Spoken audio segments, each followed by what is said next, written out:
Good evening, everybody. Brian Neubert here from goldenblack.com, live in the Breslin Center here in East Lansing, Michigan, where Purdue and Michigan State have concluded their annual down to the final buzzer rock fight. After Travion Williams won this game during the COVID year a couple years ago, Tyson Walker won it last year. Ross-Ade earns Purdue the rubber match with his game winner to beat the Spartans 64-63. This is your wrap video brought to you by our friends at the Purdue Club Hotel. Thank you to them, as always, for their promotional support. We appreciate it very much. This is what Purdue and Michigan State do. You get them together. It's going to be two teams that kind of stand by the same principles, sort of build their programs in a similar manner. And this is what happens. It's a tough game. It's a low-scoring game. It's typically going to come down to the very end, and it's like the line in Dark Knight where Joker tells Batman that the two of them are destined to do this forever. Because the Joker won't kill Batman, or Batman won't kill the Joker out of some misplaced sense of self-righteousness, and the Joker won't kill Batman because he's just too much fun. Well, along those lines, I think these two teams are destined to do this forever. I've covered this same game like 5 times in this very building. You know, starting with the game that decided the Big Ten title that one year where Miles Bridges makes the long three over Dakota Mathias to win it. Then there was the game Travion Williams won, as I mentioned, the game Tyson Walker won, and now this game today. Again, all down to the wire. It's not a coincidence. It's just how these two teams are when they get together. Tyson Walker obviously was not was a handful for Purdue. Obviously, Purdue and Tyson, are competitors in the chicken wars, obviously, and obviously Tyson Walker was a real handful for Purdue. His ability to create his own shots, his ability to exploit some mismatches there in the second half, and his clutch gene. I mean, you saw this two years in a row. I mean, he beat Purdue last year, and he damn near single-handedly won this game for Michigan State, and it would have been single-handedly won this game because he scored their last 12 points. If Purdue doesn't make that bucket at the end, or if Walker makes that really tough three at the buzzer, it was a good look, but he's coming across his body. That's a really tough shot. But he damn near wins this game single-handedly. Purdue had to have something special in response, and I know that this game is all about Ross-Ade getting 32 and making the game winner, but that's something special. To be honest with you, was Fletcher Loyer because. There was a stretch there where Fletcher Loyer was carrying Purdue, carrying them. And if that doesn't happen, if he, again, plays or behaves or carries himself in any way, shape, or form like a freshman, Purdue loses this game and maybe loses this game going away. But Fletcher Loyer's run there where he scores 11 of his, how many points he had, 16, 17 points there in the second half. How many of those came in the last 5.5 minutes? I think it was 11 points in the last 5.5 minutes. That's just absolutely big time, obviously. He's not a freshman. He's a freshman in name only, I should say. He has no fear about him whatsoever. This was a place where, there's some personal significance, I'd imagine, to this place for him. He kind of sort of grew up coming here when his brother Foster was getting recruited. I don't know if the fans here were always that kind to his brother, as fans can be. And for him to come in here, this was a very different situation from what Caleb Swanigan faced here years back, because that was vitriol, that was hatred. This was just kind of the contrived Foster's better cheers. This wasn't as much animosity as it was just kind of gentle ribbing as far as Big Ten student sections go. But for Fletcher Loyer to come into this building and do what he just did, speaks volumes about what he is as a player, how ready he is to be a great player, how great a player he's going to be, how great a player he already is, and just how much of a gamer he is. You have a guy here, you have two guys here. Braden Smith wants the ball in these games. Fletcher Loyer wants the ball in these games. Young guys oftentimes would kind of like, all right, just let's throw it to Ross-Ade and let's get the hell out of the way here. Purdue's doing some of that too. As they rightfully should. But Fletcher Loyer, to use the worst cliche I can possibly think of here, really took the bull by the horns here and really kind of took this game over when Purdue needed something. Tyson Walker was going berserk. Fletcher Loyer just matched him. Just said, I see your step back three-pointer, and I match you this driving end one through contact. Caleb first, too, by the way. That's going to get lost in all of this also. That three Caleb first made, that was enormous. That was an enormous shot. It was one of those games where every shot both sides made, any one of them goes the other way, and the outcome probably goes the other way. A.J. Hoggard missing those two free throws.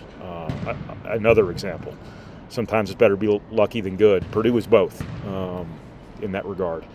But you can't give enough credit to Fletcher Loyer for really delivering this one. Even more so than I think Ross-Ade did. Obviously, Ross-Ade makes the game winner. I'm not saying this to take anything away from him more than I am to really underscore how important Fletcher Loyer was in this game. To be honest with you, before the game winner that Ross-Ade made, I thought there were too many points left on the floor for Purdue to pull this game out at the end. I figured this might be one of those games where you sit back and you look at, Ross-Ade went 12 of 25 from the floor and had 30 points. That's great. But when you look at how the way the game unfolded, when you consider the math at play and how this game was going to be decided in terms of Purdue needing to leverage its 2-point capacity versus Tyson Walker's, shot making here, it wasn't quite going to be enough. I go back to that game that decided that Big Ten title in 2017, whatever year it was. I just remember there was like a foot of snow on the ground. Isaac Haas got his numbers, but Miles Bridges made the three at the end. Isaac Haas missed at the rim, and I can't remember what Haas had in that game, but they did a good enough job fighting him. Matt Costello did the same thing one year to A.J. Hammonds, where they got their numbers, but Michigan State made it just hard enough on them to where they might have got their 25, but they didn't get their 32 that would have won the game. And Ross-Ade was damn right after this game when he said he could have had 40. He could have had 40. I mean, he was 13 of 26 from the floor. He missed at least 5 shots he shoots 65% on. That's kind of the math in games like this. Is you have to maximize your advantages to their fullest extent. And I didn't think Purdue did a good enough job of that up until those final few seconds.